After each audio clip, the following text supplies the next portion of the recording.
काफी समय पहले की बात है। एक ऐसे देश में जहां सूरज पृथ्वी को गर्माता था और पेड़ प्राचीन दुनिया के रहस्यों की बातें फुसफुसाते थे, वहां एक दोस्ताना डायनासोर रहता था जिसका नाम रेक्स था।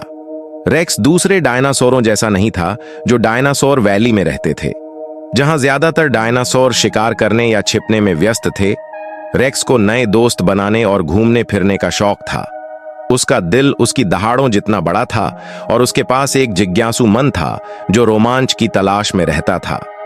एक धूप भरे सुबह रेक्स ने यात्रा पर जाने का फैसला किया ताकि वह प्रसिद्ध इंद्रधनुष पर्वत को ढूंढ सके, जो ऐसा स्थान था जहां सबसे शानदार दृश्य और आकाश में नाचते रंग थे। उसका सबसे अच्छा दोस्त टाइनी ट्राइसेराटॉप्स खुशी खुशी उसके साथ चल पड़ा। दोनों ने यात्रा शुरू की। उनके कदमों से पृथ्वी कांपने लगी।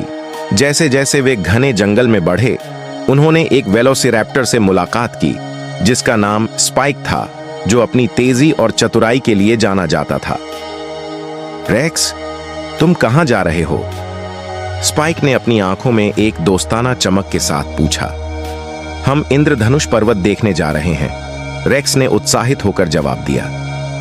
मैंने सुना है कि यह यात्रा कई चुनौतियों से भरी है, स्पाइक ने चेतावनी दी। तुम्हें कुछ मदद की जरूरत पड़ सकती है।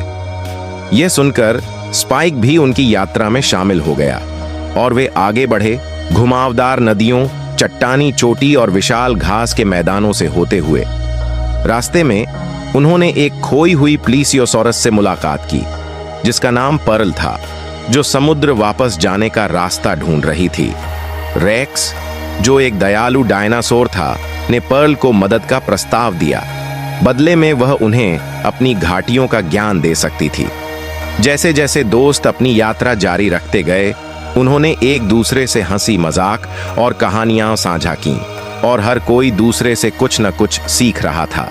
उन्होंने एक भयंकर तूफान, एक ऊबड़ खाबड़ पहाड़ी और एक आश्चर्यजनक रूप से सक्रिय ज्वालामुखी का सामना किया। फिर भी उनकी टीम वर्क ने उन्हें इन सभी चुनौतियों से पार करा दिया। अंत में रोमांचक यात्राओं और नई दोस्ती के साथ वे इंद्रधनुष पर्वत तक पहुंच गए, ठीक उसी समय जब सूर्य अस्त होने वाला था।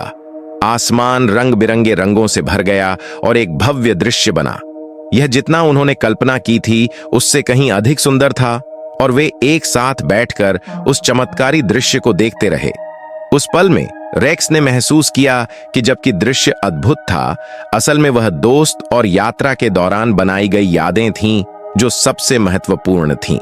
और इस प्रकार इंद्रधनुष से भरे आकाश के नीचे रेक्स, टाइनी, स्पाइक और पर्ल ने वादा किया कि वे हमेशा के लिए दोस्त बने रहेंगे।